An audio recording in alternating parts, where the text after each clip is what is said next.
Hello.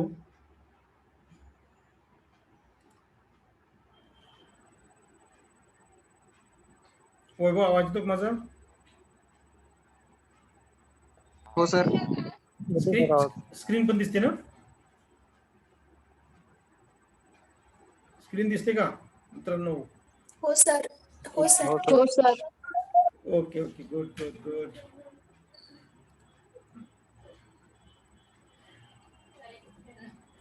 चला आता आपण स्टार्ट करू. आपला रिमेनिंग टॉपिक जो आहे तो आहे रिॲक्शन्स ऑफ फिनॉल. आपण घेत आहे फिनॉल्स. त्यामध्ये आपण फर्स्ट घेतलं त्याच्या बेसिक काही informations. Phenol is also known as why phenol is acidic in nature, ही जनरल माहिती घेतली आपण. प्रिपरेशन रिॲक्शन घेतल्या फिनॉलच्या, हाऊ विल प्रिपेअर फिनॉल. आणि या प्रिपरेशन रिॲक्शन्समध्ये फर्स्ट घेतलं प्रिपरेशन फ्रॉम क्युमिन, सेकंड घेतलं प्रिपरेशन फ्रॉम फर्स्ट घेतलं प्रिपरेशन फ्रॉम ॲनिलिन आणि सेकंड घेतलं क्युमिन पासून. Then acidic characteristics of phenol. आता आज आपण बघणार आहोत इथे आता chemical reactions of phenol. First reaction, carboxylation, which also known as cold base reaction. Second, Fries rearrangement. Third, Claisian rearrangement. आणि fourth, Ramer-Timon reactions. तर आपण वन बाय वन आता बघू. First, carboxylation. मी आता म्हटलं कार्बोक्सिलेशन हे नावातच आहे. That means here carboxylation reactions name it self suggest here addition of carboxylic group. Okay, म्हणजे CO2 जो आहे हा CO2 ग्रुप आपल्याला तिथे ऍड करायचा आहे. त्याला लक्षात, त्याला म्हणायचं कार्बोक्सिलेशन. आणि ही रिॲक्शन कोल्बेजने दिली म्हणून याला नाव दिलं कोल्बेज रिॲक्शन. काय होतं या रिॲक्शन मध्ये बघा. When phenol treated with or react with NaOH, ज्यावेळेस फिनॉलला आपण सोडियम हायड्रॉक्साईड सोबत रिॲक्ट करतो त्यावेळेस आम्हाला मिळतोय सोडियम फिनॉक्साइड्स. म्हणजे एच निघून जातो. आपण म्हटलं एच हा ऍसिडिक कॅरेक्टर असल्यामुळे एच इझिली निघून जातो आणि आपल्याला सॉल्ट फॉर्म मिळतो, आपल्याला सोडियम फिनॉक्साइड.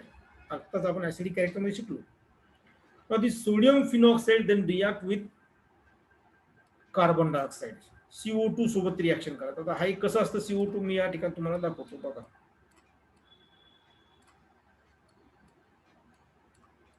हा CO2 आहे, बरोबर आहे. मग ज्यावेळेस याला कार्बन डायऑक्साइड सोबत रिॲक्ट करतो ती त्याची ही जी OH ग्रुप जो होता म्हणजे ONA ग्रुप जो आहे, फिनॉक्साइड जो आहे, ती याची जी पोझिशन आहे ऑर्थो पोझिशन, या ऑर्थो पोझिशन वरचा हायड्रोजन जो आहे तो हायड्रोजन काय करतो या ऑक्सिजनकडे अट्रॅक्ट होतो आणि पर्यायानं या ठिकाणी इलेक्ट्रॉन शिफ्ट झाल्यामुळे हा कार्बन जो आहे हा कार्बन इथे अटॅच होतो. म्हणजे हे असं स्ट्रक्चर म्हणा किंवा याला आपण असं लिहू शकतो बघा, इथे दाखवतोय C+O आणि हा OH. तर प्रश्न असा की हा H आला कुठून, तर हा H आहे. हा H जो आहे तो या ऑक्सिजन अटॅच झालेला हा H आहे. म्हणजे काय झालं यामध्ये COOH ग्रुप तिथे काय झाला सबस्टिट्यूट झाला. म्हणजेच थोडक्यात हायड्रोजनला रिप्लेस केलं, CO2 ग्रुप आला आणि तो हायड्रोजन मग त्या ऑक्सिजनवर अटॅक केल्यामुळे COH फॉर्म झाला. ठीक आहे. म्हणजे phenol react with NaOH, first it give sodium phenoxide which on react with carbon dioxide in presence of 398 Kelvin, then it gives sodium salicylate. हा जो आहे हा सोडियम सॅलिसिलेट आहे, कारण हा जो ऍसिड आहे इथे जर H आला या सोडियमच्या जागी याला म्हणायचं सॅलिसिलिक ऍसिड. मग त्याच्या जागी Na आला म्हणजे हिस्टेरिक फॉर्मॅट आहे म्हणून सोडियम सॅलिसिलेट. मग याचं जर आपण हायड्रोलायसिस केलं, तर हा बॉन्ड इथला ब्रेक होतो, या ठिकाणी येतो H आणि यामध्ये OH. म्हणजे हा NaOH इथून बाहेर पडतो आणि इथे Na च्या जागी काय येतं H, हा H. Okay, that means this gives salicylic acid. Salicylic acid, this is known as salicylic acids. Okay, आपण ॲस्पिरिन नावाची जी टॅबलेट घेत होती याच्यापासून तयार करतात सॅलिसायक्लिक ऍसिड पासून. ओके, असो. म्हणजे काय झालं, फिनॉल होता तिथे COH ग्रुप ऍड झाला. COH ग्रुप म्हणजे कोणता, कार्बोक्सिल ग्रुप ऍड झाला, म्हणून या रिॲक्शनला काय नाव दिलं, कार्बोक्सिलेशन. क्लिअर. ओके, चला पुढची रिॲक्शन्स बघू आपण आता. फ्राईज रिअरेंजमेंट आपल्याला बघायची आहे. नावातच दिले रिअरेंजमेंट, म्हणजे या ठिकाणी काय होतं तिथे रिअरेंजमेंट होत आहे. काय होतं रिअरेंजमेंट, कशा पद्धती रिअरेंजमेंट होते बघा तुम्ही आता. Now in this reaction here conversion of phenyl acetate, म्हणजे आता हा जो फिनॉल आहे याला ऍसिटोन मध्ये आपल्याला काय करायचं आहे, ऍसिटोन फिनिल ऍसिटोन हिस्टोरिक फॉर्मॅट मध्ये कन्वर्ट होतो.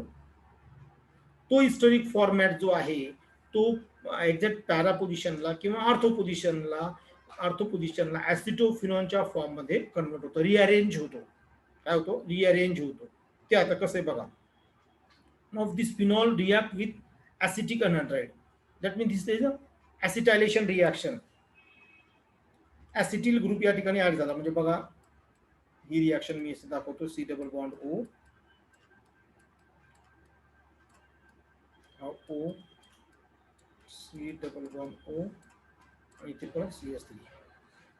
बघा हे जायचं ना CS3CO2. हे बघा CS3CO1 आणि CS3CO2.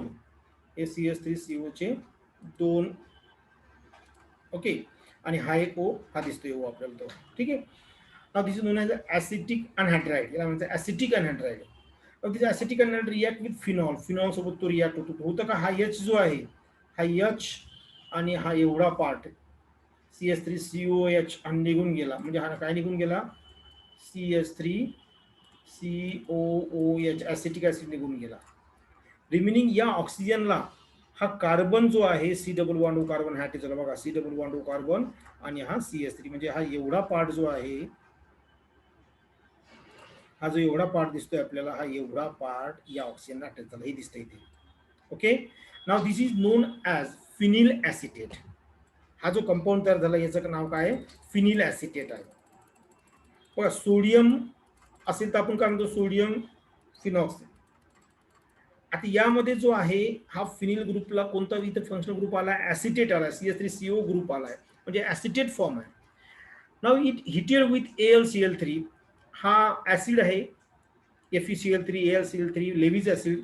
लेविज ऍसिडच्या प्रेझेन्समध्ये ज्यावेळेस याला आपण हीट करतो त्यावेळेस हा काय करतो, याची जी ही पोझिशन आहे ऑर्थो पोझिशन या ठिकाणी किंवा ही पॅरा पोझिशन या ठिकाणी, या ठिकाणचा हायड्रोजनला काढून टाकतो, रिप्लेस करतो आणि हा CS3CO ग्रुप जो आहे तिथे शिफ्ट होतो. म्हणजे बघा इथे आला, समजा पहिलं आपण म्हणू या ऑर्थो पोझिशनला ही आता आहे. मग इथला जो हायड्रोजन आहे हा काय होतो, इथला हायड्रोजन या ऑक्सिजनवर जातो. हे दिसतोय ऑक्सिजनवर आलेला hydrogen. That means it gives ortho hydroxy. Ortho पोझिशनला हायड्रॉक्सी आहे आणि हा रिमेनिंग पार्ट जो आहे बेन्झिन रिंग आणि त्याला जर COCH3 ग्रुप लागत असेल याला म्हणायचं ऍसिटोफिनॉन. आता त्याच्याच या आर्थो पोझिशनला कोणता ग्रुप आहे, OH ग्रुप, हे दिसतो इथं, म्हणून याला नाव दिलं ortho hydroxy acetophenone. Ortho hydroxy acetophenone. तसंच मग आहे पॅरा हायड्रॉक्सी ऍसिटोफिनॉन. म्हणजे एक तर ऑर्थो पोझिशनला तो ग्रुप शिफ्ट झाला, रिअरेंज झाला. फक्त मी म्हटलं ना रिअरेंजमेंट, याचा अर्थ काय होतो, तो ग्रुप जो आहे तो ग्रुप फक्त पोझिशन चेंज होते. ओके, सुरुवातीला आपल्याला तो ग्रुप आलाय म्हणजे ऑर्थो पोझिशनला आणि तो ग्रुप आपल्याला 50% मध्ये दिसतोय तो पॅरा पोझिशनला. म्हणजे हा जो ग्रुप आहे हा याच मॉलिक्यूल मधला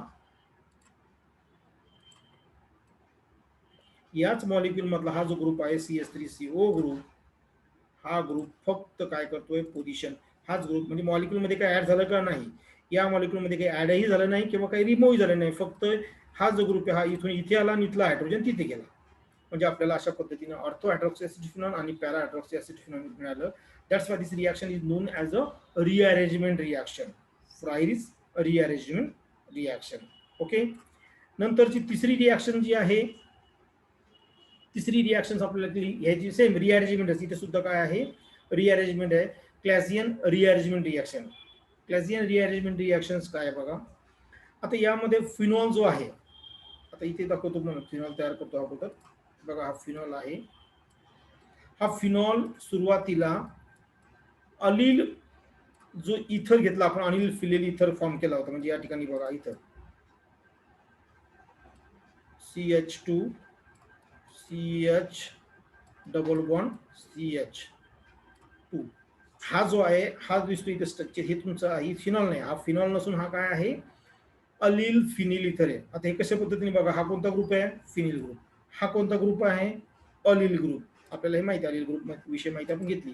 म्हणजे याचा अर्थ हा अलील ग्रुप जो आहे, ओके, आणि हा फिनिल ग्रुप कोणाला अटॅच, ऑक्सिजनला जर 2 कार्बन अटॅच असेल तर आपण त्याला कोणता फंक्शनल ग्रुप म्हणतो, इथरचा. म्हणजे हा काय, अलील फिनिल इथर.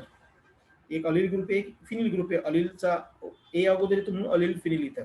नाव दिस अलिल फिनिल इथर heated at about 413 kelvin, 473 kelvin. हा आपण सिम्पली हीट केला फक्त, तर जस्ट हिटिंगमुळे काय होते, याची रिअरेंजमेंट होते. काय होते? रिअरेंजमेंट. आणि हा जो आहे ऑर्थो पोझिशनला हा अलिल ग्रुप शिफ्ट होतो आणि इथला जो ऑर्थो पोझिशनचा हायड्रोजन आहे तो या ऑक्सिजनला लिंक होतो, अटॅच होतो. म्हणजे आपल्याला मिळतं ऑर्थो अलिल फिनॉल. म्हणजे ऑर्थो पोझिशनला, ही ऑर्थो पोझिशन आहे, ही पोझिशन कोणती आहे? Ortho position. या ऑर्थो पोझिशनला काय आलं? अलिल ग्रुप आला. That's non as ortho अलिल phenol. लक्षात येते काय? तर म्हणजे ही रिॲक्शन्स आहे.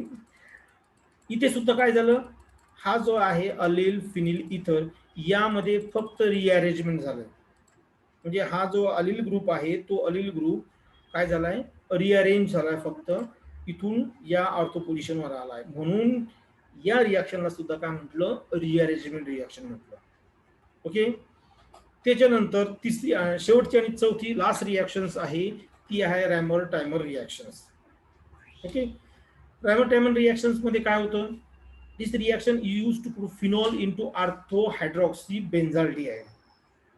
म्हणजे बेन्झाल्डिहाइड मध्ये कन्वर्ट करण्यासाठी आपल्याला याचा यूज होतोय. कशा पद्धतीने बघा, फिनॉल जो आहे, phenol it react with chloroform CaCl3 chloroform in presence of alkali. Chloroform सोबत याला रिॲक्ट केल्या अल्कली सोबत, तर इथला जो H आहे हा रिमूव्ह होतो. ओके. इथला H रिमूव्ह होतो. यामध्ये आपल्याला हा अल्डिहाइडिक CH ग्रुप अटॅच झालेला दिसतोय. ओके. अल्डिहाइडिक. पण आता बऱ्याच रिॲक्शन मध्ये सुरुवातीला NaOH सोबत रिॲक्ट केलेला आहे. पहिल्या रिॲक्शन मध्ये सुद्धा NaOH सोबत रिॲक्ट केलं दिसतं आपल्याला, दिसतं की नाही? हे बघा, NaOH सोबत रिॲक्शन केलं, यामध्ये सुद्धा NaOH. म्हणजे ती NaOH सोबत रिॲक्शन करण्याचा अर्थ काय होतो? कारण रिॲक्शन ज्यावेळेस आपण परफॉर्म होते त्यावेळेस तो रिॲक्टंट जो आहे हा समजा, किंवा अगोदरच्या रिॲक्शन्स मधले हा या OH ग्रुपवर अटॅक करू शकतात. म्हणून याला प्रोटेक्ट केलं जातं. पहिल्यांदा या NaOH सोबत रिॲक्ट करून त्याला प्रोटेक्ट केलं जातं. त्या OH ला कन्वर्ट केलं जातं लक्षात ONA मध्ये, आणि मग नंतर ती रिॲक्शन परफॉर्म झाल्यानंतर परत त्याचं हायड्रोलायसिस केलं जातं. म्हणजे ऍसिड पहिला बेस टाकायचा आणि मग नंतर शेवटी ऍसिड टाकला तर आपला रिमेनिंग कंपाऊंड आपल्याला ॲज इट इज मिळतोय. रिमेनिंग कंपाऊंड आपल्याला ॲज इट इज मिळतो. ठीक आहे. म्हणजे सिंपल रिॲक्शन्स यामध्ये NaOH ऍड केला पहिला, तो इथे Na आला, म्हणजे OH जो आहे हा प्रोटेक्ट केला, आणि मग नंतर हा CH3 म्हणजे क्लोरोफॉर्म रिॲक्ट केला. कारण काय, इथला हायड्रोजन आणि हा हायड्रोजन, या हायड्रोजनवर हा रिप्लेसमेंट रिॲक्शन पॉसिबिलिटी होऊ शकते. म्हणून इथे हा CHCl3 या ठिकाणी काही रिॲक्ट करण्याच्या अगोदर याला सोडियम हायड्रॉक्साईड सोबत रिॲक्ट केला. मग हा तयार झाला सोडियम सॅलिसिलडिहाइड. मग नंतर त्याचं हायड्रोलायसिस करायचं, म्हणजे परत हा Na काय होईल? निघून जाईल तिथे येईल. That means it gives salicylaldehyde. It gives salicylaldehydes. तर अशी ही रिॲक्शन्स आहेत अशा ह्या. ठीक आहे. याचा उर्वरित पार्ट जो आहे आपण तो उद्या, म्हणजे उर्वरित पार्ट म्हणजे आता इथे फिनॉल म्हणजे जवळपास A पार्ट आपला संपलाच. A पार्ट याचा आपला इथे या ठिकाणी काय होतो? संपूर्ण जातोय. फक्त याच्यामध्ये काय पॉईंट्स आहेत हे फिनॉलच्या फिजिकल प्रॉपर्टीचे की आपण आता बघितल्यात. तो लिक्विड फॉर्म मध्ये आहे, तो कॅरेक्टरिस्टिक ओडर दाखवतो, ऍसिडिक इन नेचर आहे, त्याच्यानंतर त्याची डेन्सिटी 1.07 ग्रॅम पर सेंटीमीटर आहे. या जनरल त्याच्या तो वॉटरमध्ये स्पायरिंगली सॉल्युबल आहे. त्याचा मेल्टिंग पॉईंट जो आहे, त्याचा melting point of 40.5 degree Celsius, 40.5 degree Celsius आहे. ओके. ह्या पॉईंट्स आणि ऍप्लिकेशन दिलेले. त्याचे ऍप्लिकेशन म्हणजे आपल्याला फूड प्रोसेसिंगसाठी, केमिकल इंडस्ट्रीमध्ये, लॅबोरेटरी प्रोसेसमध्ये म्हणजे डाय वगैरे तयार करण्यासाठी, केमिकल इंजिनिअरिंगमध्ये, प्लास्टिक प्रोसेसमध्ये, म्हणजे आपल्याला याचं पॉलिमरायझेशन करण्यासाठी याचा या फिनॉलचा काय होतो? यूज होतो. ओके. तर अशा पद्धतीने हा फिनॉल इथे एंड झालाय. उद्या आपण थोडंसं याला परत लागलं तर रिवाइज करू. म्हणजे A पार्ट संपला, म्हणजे इतकं सोपं युनिट आहे बघा. A पार्ट संपला, आपल्याला उद्या B पार्ट घ्यायचं, इथर आणि परवा असं इझी याच्यामध्ये आपल्याला ते युनिट होऊ शकतं. ठीक आहे. फक्त तुम्ही रेग्युलर याचा अभ्यास करा, म्हणजे तुम्हाला ते सोपं जाईल. मी लागले तर ही PPT तुम्हाला शेअर करतोय. ओके. चला, सुरुवातीला एक 27-28 विद्यार्थी होते. आता या सेकंड टर्म मध्ये 12 विद्यार्थी आहे, हरकत नाही. तर आपण आता या ठिकाणी मीटिंग आपली एंड करू.